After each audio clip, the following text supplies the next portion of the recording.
We have an exciting sort of a discussion ahead for you.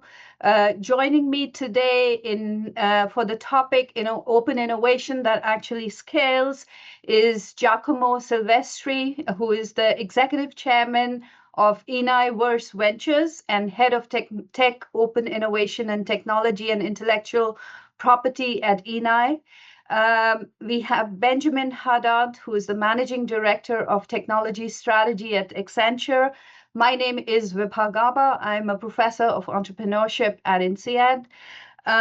We're going to get started very soon. And before we get started, Giacomo and Benjamin, I'd like to invite you to just quickly introduce yourself to our audience.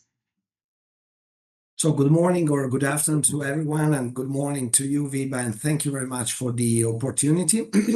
I'm currently leading sorry for my voice, I have a little bit cough.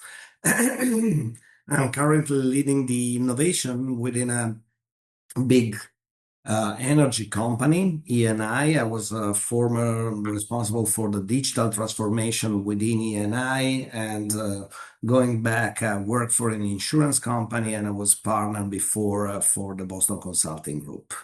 Thank you again, Vibha, for the opportunity. Welcome, Giacomo. Benjamin? Yes, hi everybody. It's a pleasure to be with you. Thanks for Giacomo as well to join us. I have a slightly different track. I started as an entrepreneur. As I was completing my master's degree, I had that entrepreneurial knack and did an exit for a video gaming company when I was still way too young, and then entered the more corporate trajectory for the remainder of my career. I've been always in technology in different capacity, from product-oriented roles to more corporate strategy ones, but always connected in a way or another to innovation. And at Accenture, I've joined first in 2016 to run the fund in cybersecurity out of Israel, and expanded the role to manage the entire portfolio of emerging partners, and then technology strategy, innovation, working with amazing minds such as Giacomo. And it's a pleasure to be with you. Thank you, guys. Thank you both. So let's get started. And before we sort of get into the discussion, I thought I would do like a quick overview of the topic. It's an exciting topic. It's an important topic, not just in the academic world, in the policy circles, but also within the business world.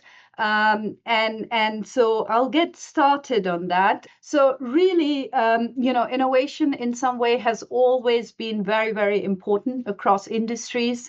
When we think of, Henry Ford's moving assembly line to today, Amazon's robotic warehouses, innovation has always been there, an important element of the business world. And it's all really about, doing things better, faster, cheaper. The methods have evolved over time. And what we realize is for the last few decades, the old traditional model of doing innovation through internal R&D labs, so creating the best lab, hiring the best scientist, and really vertically integrating the entire process from discovery to market, has not been very effective in the recent years, and companies have been exploring other models and mechanisms to pursue innovation, and especially in today's world. So next slide, please, Sandra. In a world where you can imagine today, we are facing yet another technological revolution, AI technologies, digital technologies, concerns about our planet, innovation, and again, open innovation is becoming the key mechanisms through which companies adapt and renew their competitive advantage. Open innovation is an interesting term. It was really sort of popularized in 2003. Sandra, can we go to the next slide, please? And this was one of the things that by Henry Chesbrough, he wrote a book called Open Innovation. And really, the idea here is you realize the companies suddenly realize that not all smart people work for the same company. There are a lot of ideas, lot of innovations that happening external to the company, and the companies wanted some ways and methods to actually leverage those and benefit from those. The definition of open innovation has evolved over time, and it means different things to different people. But just as a baseline, I thought I would sort of put it over here. It's really about thinking about R&D about in a very different way. It's breaking the traditional model and recognizing that valuable ideas exist beyond the boundaries of the company. And you see a lot of companies today, if you ask, about 90% of the companies across different industries would say they're involved in some ways and means of open innovation. Next slide, please. The fundamental shift underlying the idea, the concept of open innovation is really moving from closed to open. So from guarded internal labs to sort of really thinking about innovation in a more collaborative sense, collaborating with the wider innovation ecosystem that comprises customers of the company, but also startups and universities and even competitors. It's about a belief that these kind of external collaborations enable faster, more diverse, and more effective sort of innovation cycles. It's also about thinking, well, ideas can come from anywhere, not just internal to the company from the internal R&D, but it's really about tapping the global intelligence in some ways rather than relying on a single internal R&D team. Next slide, please.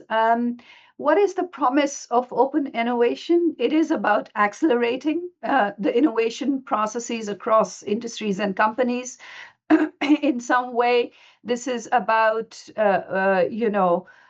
also spreading risks, so across the broader ecosystems of partners and ideas. And it is really about tapping the global creativity of entrepreneurs and individuals, both internal and external to the company, right? So it is about accelerating innovation, de-risking it, and tapping into the global sort of, global sort of marketplace for ideas. Next slide, please. Now, there are companies who have engaged with open innovation, and I want to make this clear right at the outset. This is not something which is specific to the high-tech industry, and I'm sure Giacomo and Benjamin will also talk about this later. We see companies across different industries sort of engaging in open innovation practices and, in fact, doing quite well. For example, Cisco has for a while now, for a few decades, used a method of acquiring external technologies and startups rather than relying on internal R&D. Pfizer has been using open collaboration models to accelerate drug discovery pipelines for them. Even companies like Lego and Philips, they engage with their customers, with the users, and try to come up with new ideas, breakthrough ideas for products, new products, and so forth. And of course, Netflix, using open innovation to refine their algorithms for recommendations, etc. And these are just few examples here. Next slide, please.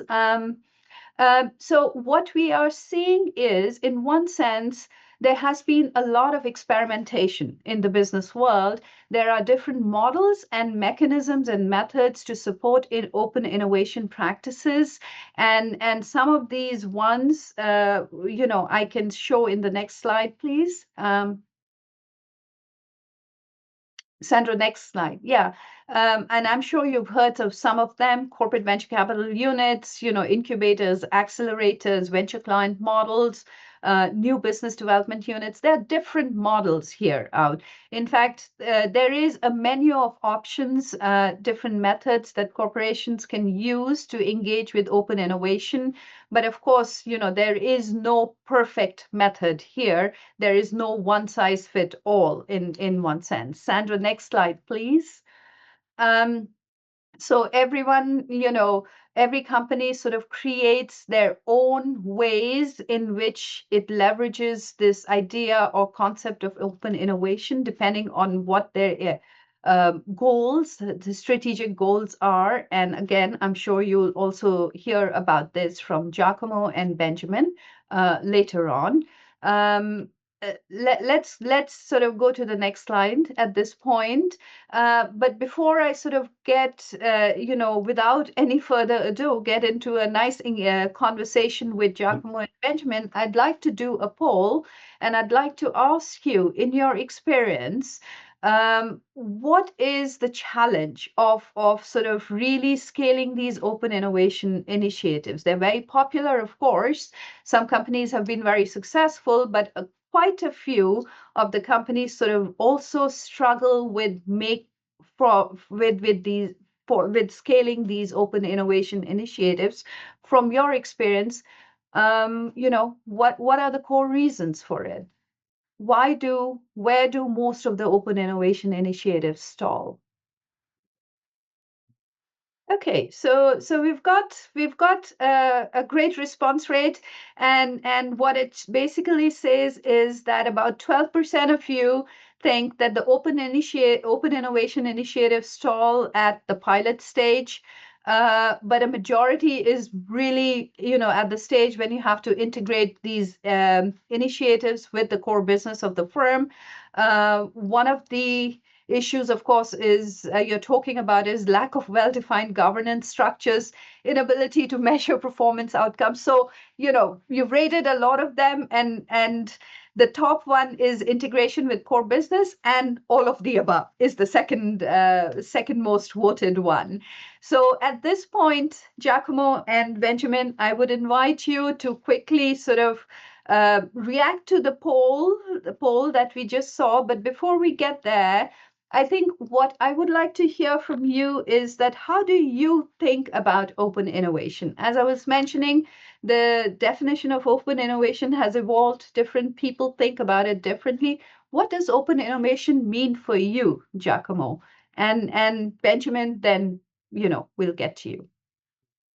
Thank you very much, Vibha. So let me start saying that, first of all, I think it's important to say that energy industry now is facing an unprecedented time of transformation. Me, as even a former consulting in the Boston Consulting Group, honestly, I never seen such a huge transformation that is strategic, it's technological, it's industrial, and even more, it's cultural. So I start from this just to clarify that open innovation, or generally speaking, innovation for us, it's not a choice. We simply cannot do it alone. We cannot embrace in this transformation, we cannot achieve our goal if we think, as probably we were thinking culturally in the past, that we can do it, we can manage, we can fix it. It's not like that. So we definitely need to cooperate if we want to success in this transformation. So therefore, open innovation, or let me say, we talk about innovation. We establish what we call a dual innovation model, and then maybe later I will come back to this. We don't distinguish open innovation and innovation. Now, open innovation is innovation, and innovation cannot be done without open innovation. So it's a very broad concept, and a very broad concept, as you said, Viva, before, that need or might need different levels and different model to be applied. But again, I will come back to that maybe later on. Yeah. Thank you, Giacomo. Exactly. It's very interesting to hear from you that you tend to think of innovation as open innovation. You're not making that distinction anymore. And and I think, Benjamin, does that reflect your experience? Do you relate to that as well in your experience, just working with companies across industries, but also within Accenture when you think about your own innovation, open innovation approaches? Yeah, thank you, Vibha. And yes, what Giacomo just described, I think, is a level of maturity that is really at the forefront. Eni, in a way, had to arrive at this earlier than many other clients because of the nature, as Giacomo was saying, of their industry, where the capital cycle is different, very specific, and the toleration for more random exploration of innovative ideas for the sake of exploration is different. The model of Giacomo and Eni of innovation is industrialized, I think to a large extent because of necessity. And this is exactly where the market across the industry, it's what we're observing. It's a move away from subscale pointed initiatives and a much larger approach to innovation, where, as Giacomo just described, there is no longer a distinction between open innovation and innovation. But stepping back, I would say that we ourselves have gone through a journey. The answers to the poll very much resonate with that journey. Open innovation, broadly speaking, used to mean stay close to startups. It used to be an open door party, and sometimes really good parties, but with vague outcomes at best. Very undifferentiated, you could say sometimes pretty random. And back then, if I go 10, 15 years ago, essentially, if you were providing ecosystem access and some expertise around a specific category, you already had an unfair advantage.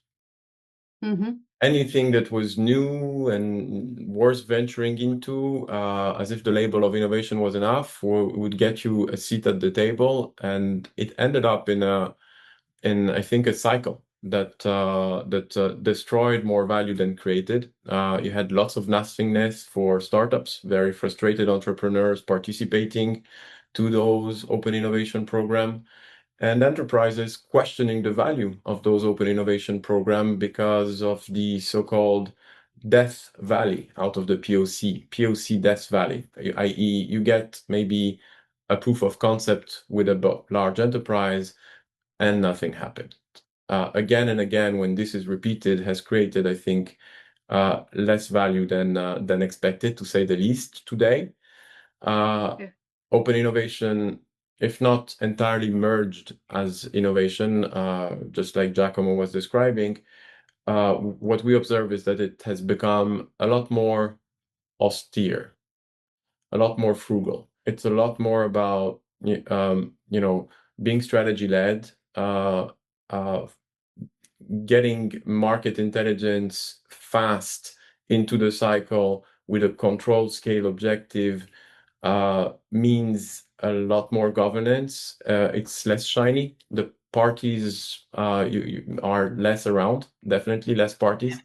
But we've evolved into a factory model ourselves. We've evolved into this approach where we want every integration of platforms, every problems of clients that we help solve, not to be incubator, innovation, PR type model where we bring startups for the sake of it, but we want the value to factor in innovation. And so we created a real factory that turns every solution from startups that's relevant into a production grade solution that we can deploy at the client.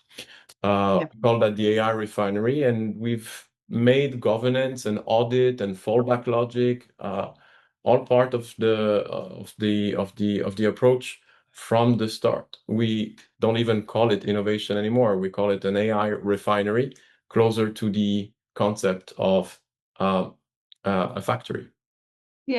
Yeah, thank you. I think both your point is really well taken, not making a distinction between innovation and open innovation. Innovation is open innovation in today's world. But I think, Benjamin, you made an important point as well. But you can't think of innovation, open innovation, as open-ended, for the lack of better word, right? So they have to impose some sort of discipline onto it. So it's not just exploration for the sake of exploration. You have to bring some sort of a structure to these practices or methods so that you can actually create some value, right? So Giacomo, what is your experience in terms of, hearing from Benjamin and saying, well, we are not going to explore for the sake of exploring. That gets no, I guess it gets us nowhere. But as a company, I imagine you are in some way flooded with lots of new ideas, right? Through from both external and internal sources. Now, there is a tension here, right? Because in some ways you want these ideas to come in, but how do you create the boundaries here in terms of making sure you're getting what you want through these approaches? Let me say first of all, Vibha, that large organization, as the organization that I serve, are flooded by everything. So not only startups and ideas. I mean, so let me joke and saying, I mean, somehow we are used to be flooded. So we have a hard skin for that. But besides joking, I mean, back to your question. Um, I think we have, if I have to summarize, I mean, there is not a single solution because every time you don't look at something for the ones that work in innovation or for my colleagues that work in the R&D, you feel bad because maybe you are missing something. You are missing an idea. You are missing a solution. But if I have to summarize, I would say that we have a sort of free North Star.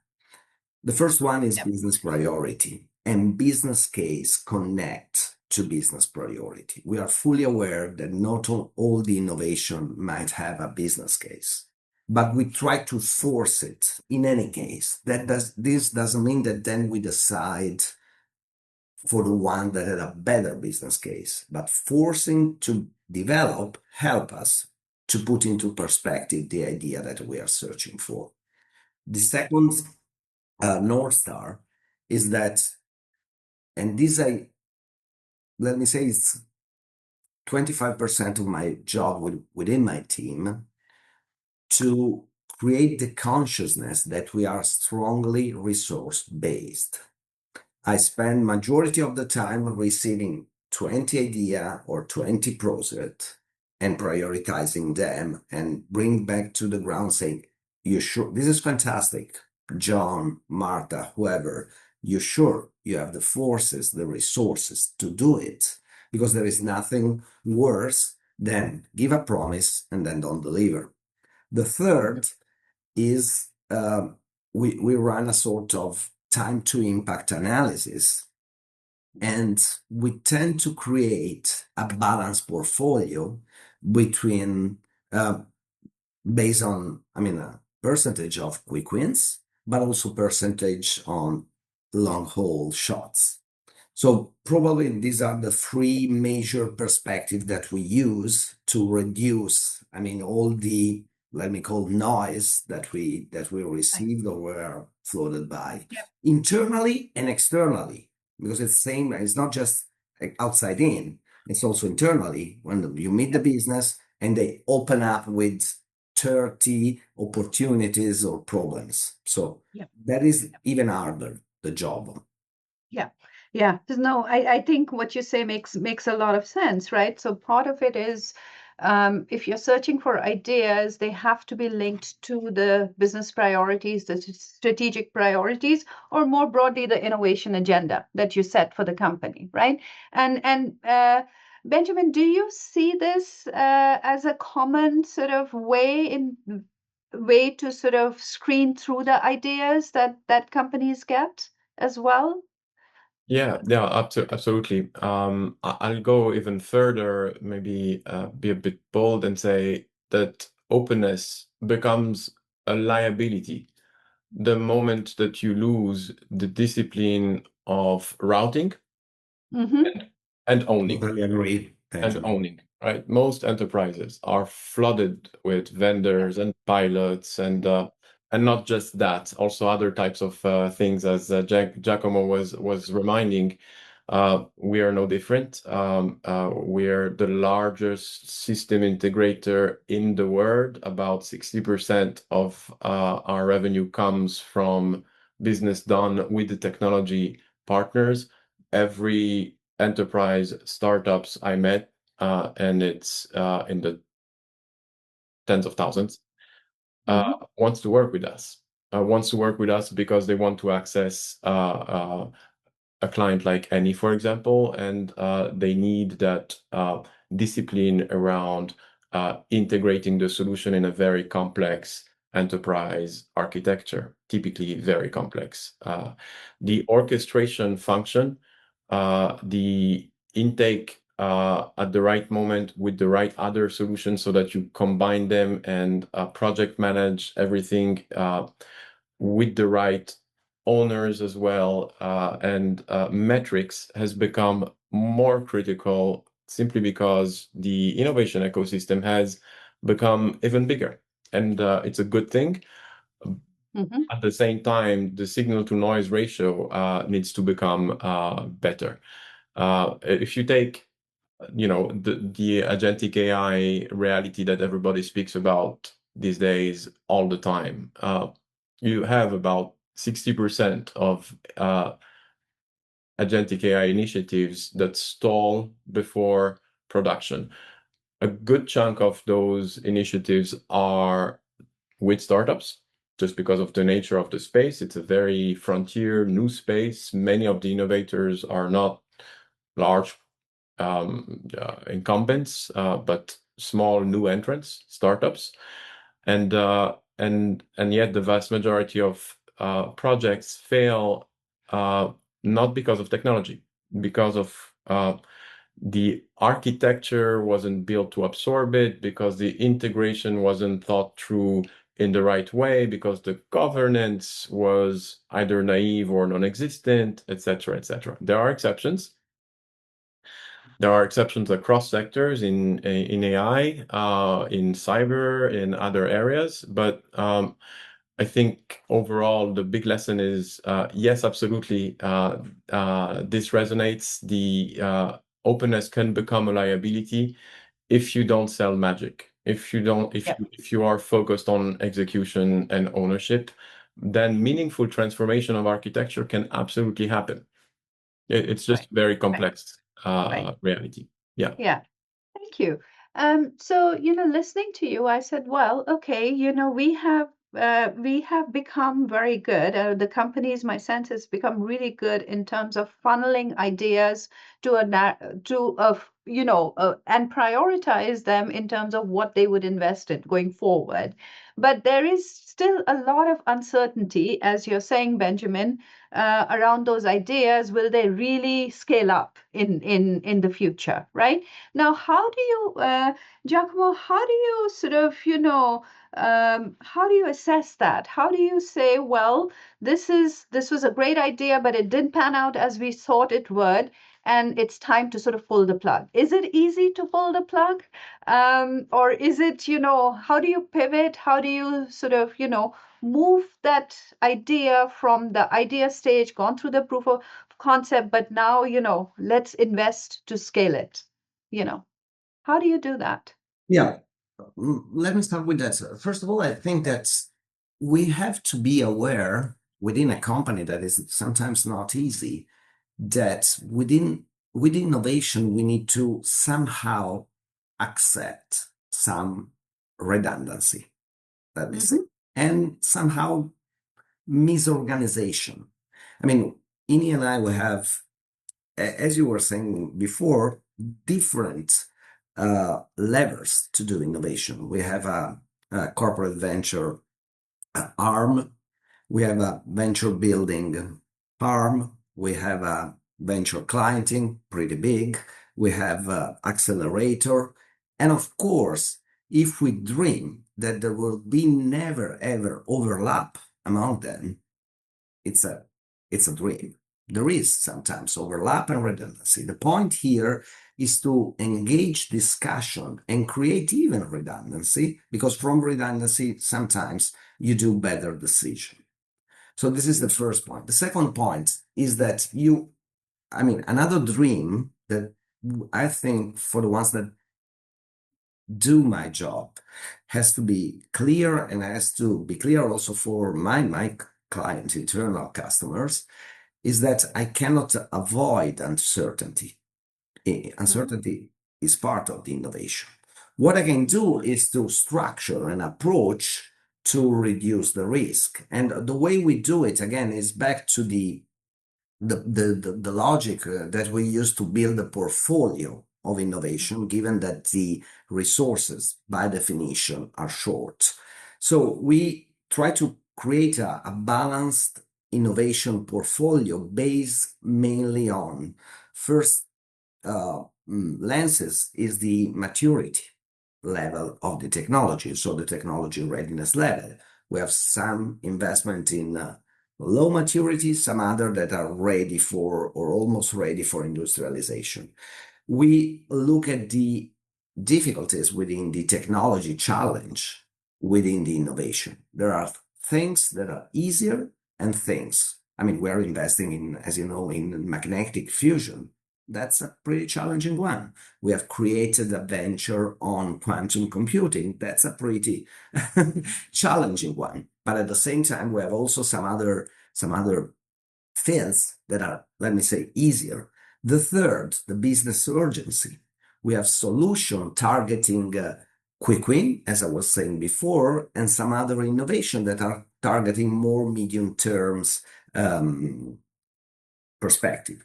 And finally, also the investment scale of those innovation. Within our portfolio, we have some innovation that require little financials, some other that are pretty huge. So, mixing up these four perspectives, we try to create a balanced portfolio that we discuss. And these are mainly the criteria, even that we use to say no or to postpone some innovation. Right, right. Thank you, Giacomo.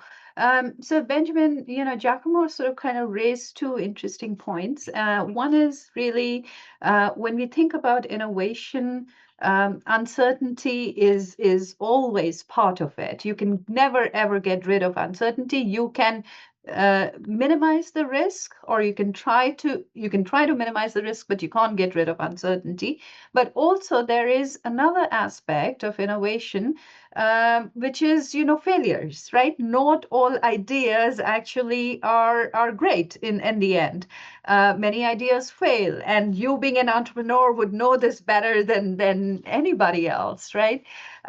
So do you, when you work with the companies and when you see your own experience within Accenture, how do you deal with failures? How do companies deal with failures? Are they good in terms of really, engaging with it and learning from it, as Giacomo was sort of alluding to just now?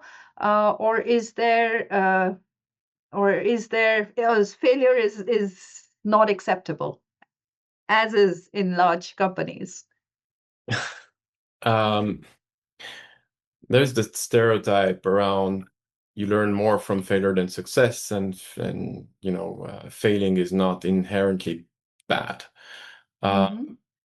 There is, without going into the depth of it really, and without sort of inching into philosophy, I would say that when you are on the entrepreneur side of the table, the failure to obtain a contract, to win, especially at the earlier stages, means typically that everything else will cascade into a much bigger impact. Failure is extremely expensive when you are a small, nimble startup.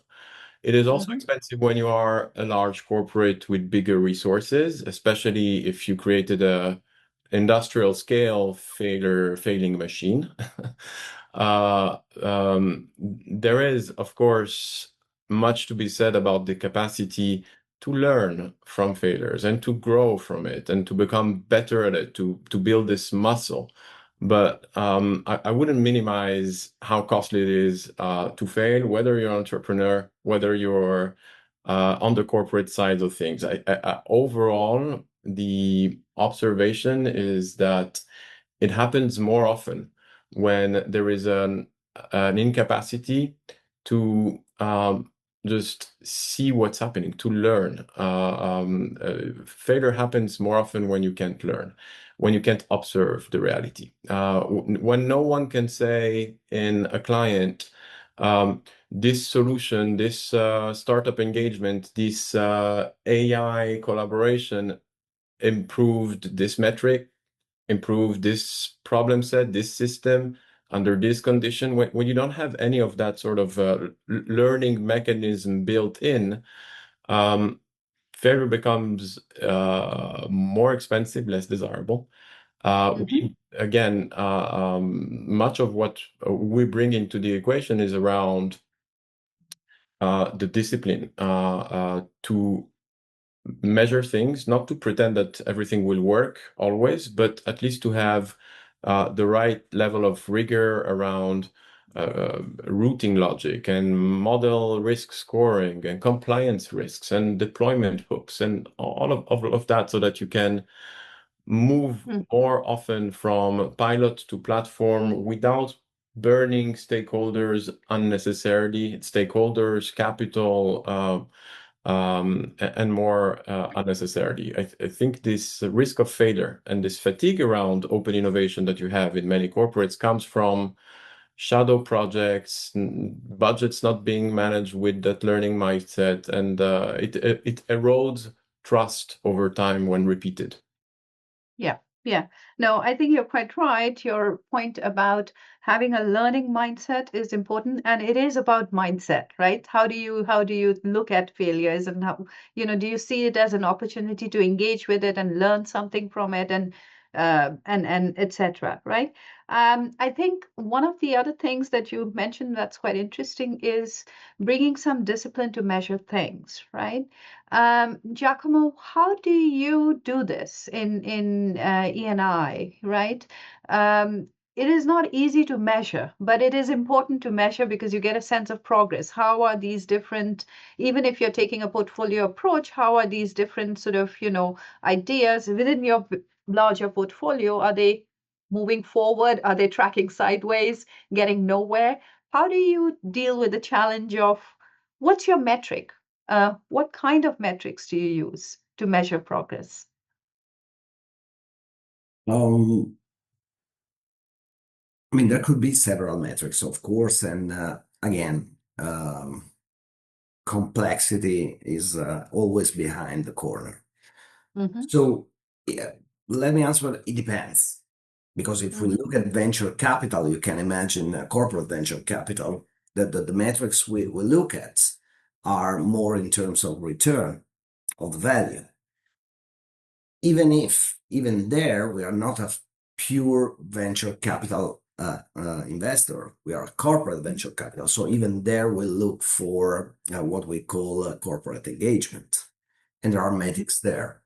Within the venture clienting, so the traditional, let me call them like that, open innovation, we started with the amount of project, amount of pilot, amount of startup we talk with. It's no more like that. Now we mainly look at two measures in the traditional venture clienting. The first one is if the value created of the overall project in 1 year is bigger and how many times with investment. This is the first measure. Of course, the first or the second year will be more difficult, and now it's better, let me say. This is definitely one. And the second, the number of solutions that are able to scale up within the company. Because of course, I mean, you can do a lot of things with very good solution, but if they remain tiny, means that you don't spread innovation internally. Yeah. For the venture building, our drive is mainly economic. So if you want for the venture we create, starting from our internal investment, internal technology and technological heritage, we look if once we turn into equity, the investment that we have done in the past, if the equity value is bigger than the investment, this is a good sign that we have been able to create a better value. And then, of course, the typical financial and P&L of the venture, if the venture are commercially active from day one. This is a second, definitely a second API that we use. Thank you. That's interesting because what you're essentially saying is that it depends. There are different ways to measure things and measure progress, and it could be different approaches that you're using have different metrics which are more appropriate than the others.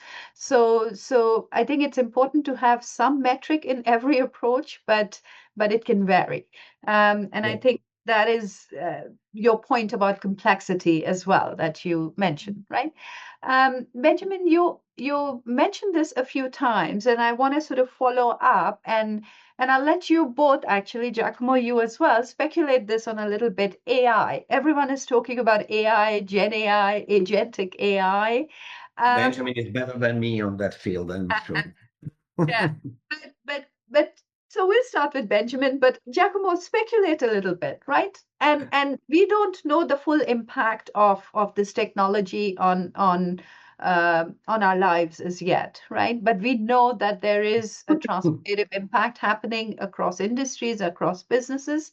How do you think AI is going to change the open innovation practices? What is it going to enable? What is it going to replace? What's your experience so far? Benjamin, let's start with you. Yeah. Thanks for putting me in the line. That was not the intent, but as I said, speculate. Yeah. Yeah. I think the real lift now becomes in orchestration and integration. Scouting has become more commoditized in big part thanks to AI. When 10 years ago, access to specific innovation ecosystem was harder, today it is a lot easier, and the value it comes from really being integrated and orchestrated within a very complex enterprise architecture made of hundreds of applications, different types of infrastructure, different types of regulation, etc., etc. In the case, for example, of a nanny, which we work with very closely, the level of complexity is made even further by the nature of the business. They have a lot of customized hardware, customized software specific to what they do, the activities that they run, and it's not off the shelf, so it's even more complex. In this environment, you have some really good solutions. I'm thinking of LangChain, for example, who I think 40% of Fortune 500 use it today. It's like 90 million downloads in a month. And if you look at what they do different, it's exactly that part. It's not better marketing. It's not being with the right accelerator or the right incubator. It's not even having a necessarily tier one venture capital firm investing in them. All those things may help, but they have become less useful. What they have been very smart at, if you take just that example, is that they handle context memory, feedback logic from the different applications across all the different type of environments in a very smooth way. And so you don't have to re-architect everything to make use of them in an enterprise, in a context, in a complex regulated enterprise. That's really the value layer.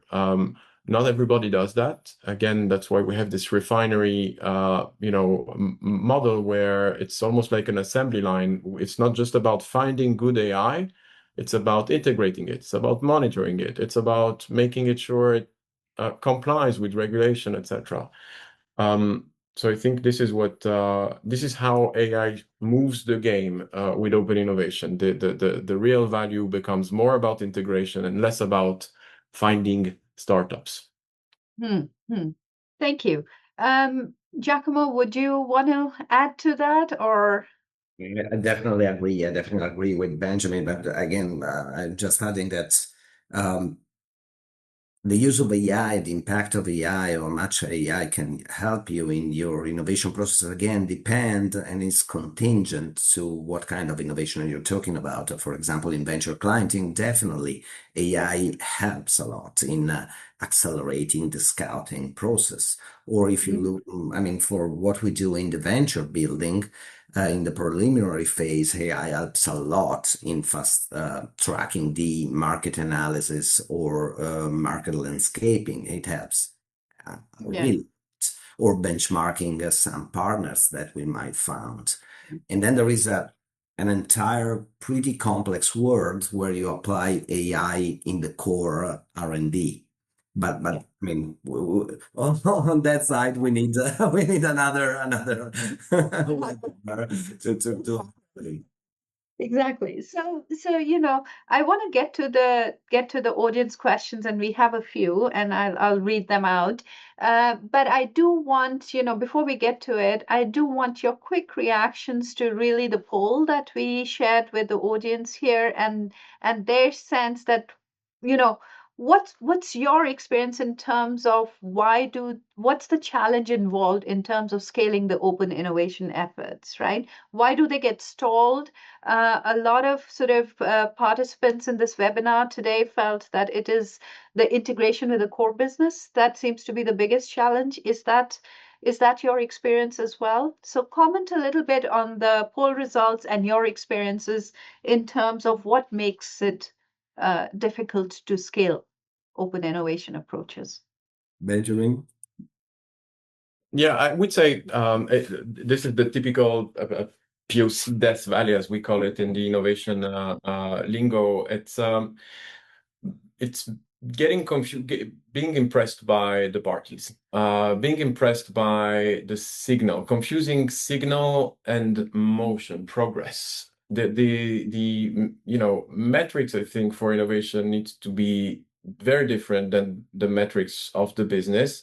In innovation, if you have no way to measure the cost of getting to what is the correct action, if you have no idea of the integration map, how does an interesting solution that proposes an innovative approach to a validated business problem integrates into this messy, complex thing that is called an enterprise from a tech standpoint? If you don't have this type of roadmap, and also if you don't, the third point I would say, if you don't have an escalation or a shutdown logic, then you get this sort of, you know, disappointments, feeling of being stuck by entrepreneurs where nobody answers, etc. So I would say cost per correct action, integration map or roadmap, and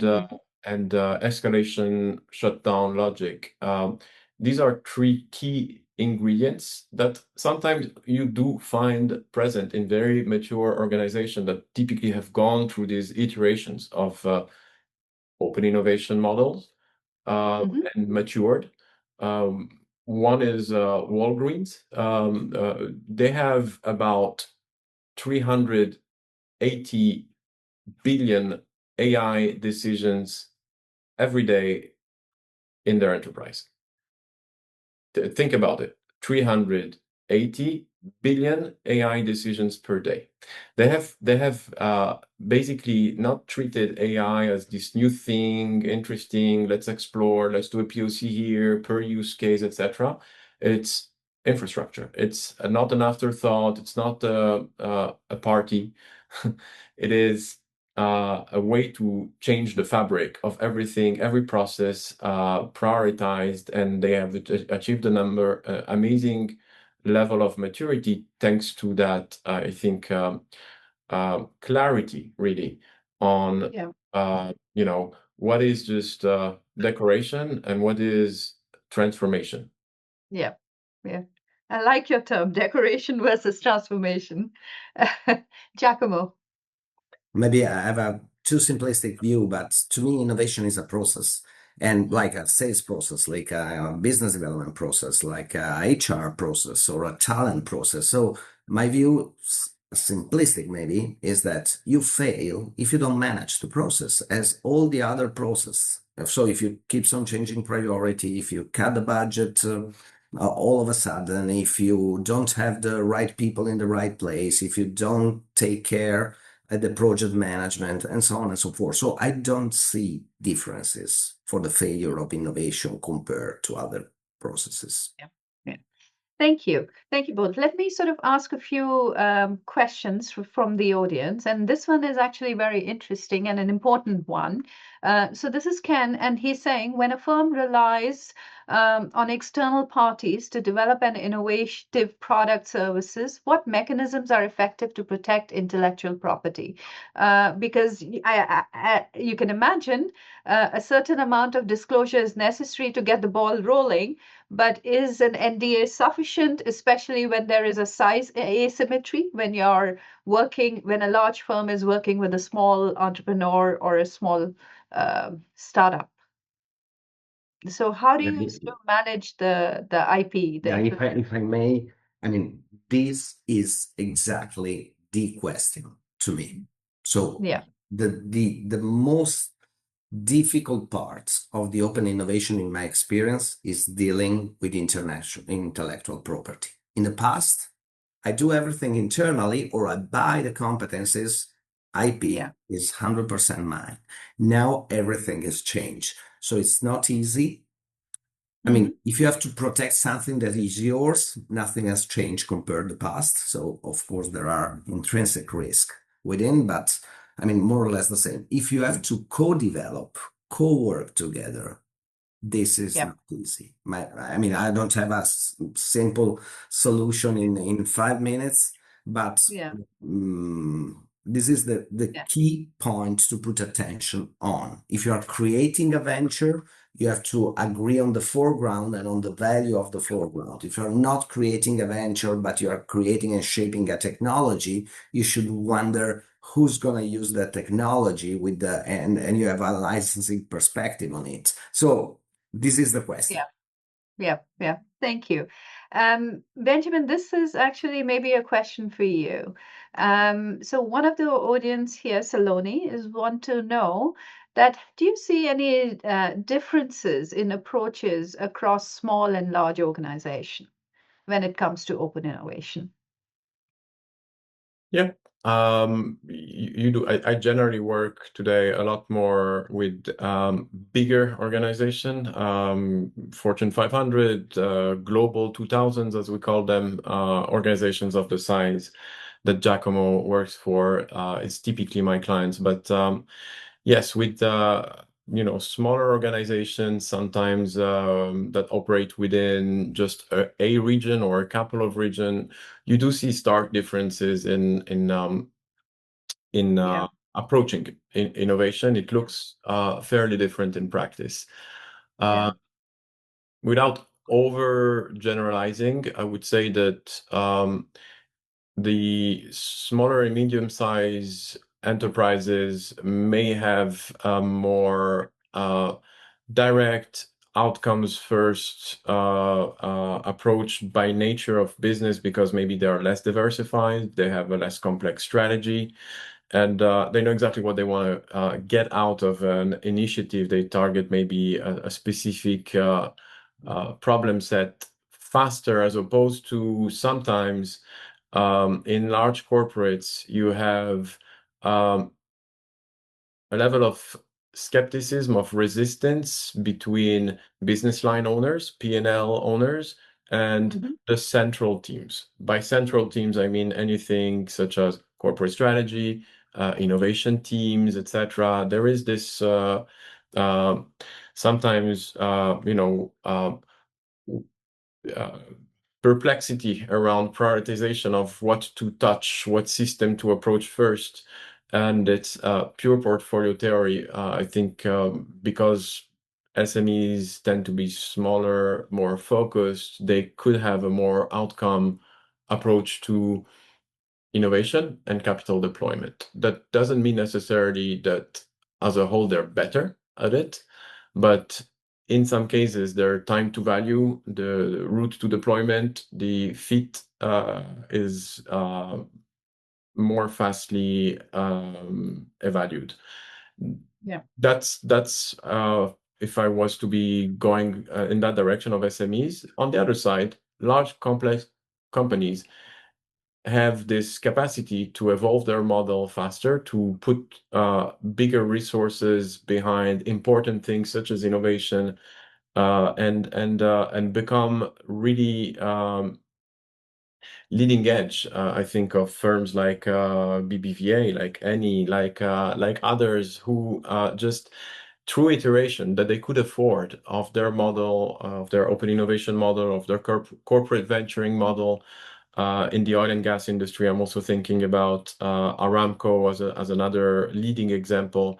Yeah. The capacity to build that muscle and become really world-class is greater at larger firms, just because of the nature of the resources that they have. So there you go. Hopefully, I've covered. Yeah.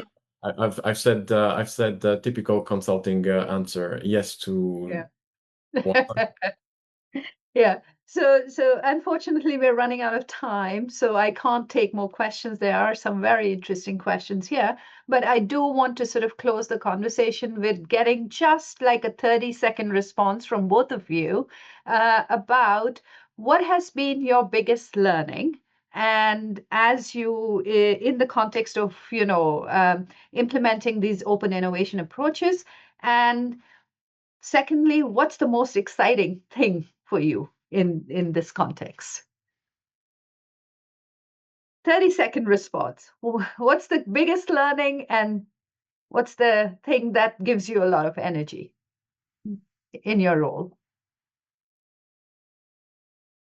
Biggest learning to me is the way you have to merge diversity, and the most exciting things is diversity. Thank you, Giacomo. Benjamin. The most exciting things is we've exited the age of idea-centric innovation, and taking minority stakes is not strategy. Yeah. Thank you. Thank you both. This was a pleasure to listen to your thoughts and your reflections on this really important topic. I want to thank you for joining me, and I want to thank for the audience for being there and part of this conversation and putting in your questions as well. Thank you all. It was really great. Yeah. Thank you very much. It's been Thank you very much. Thank Yeah. you. Bye.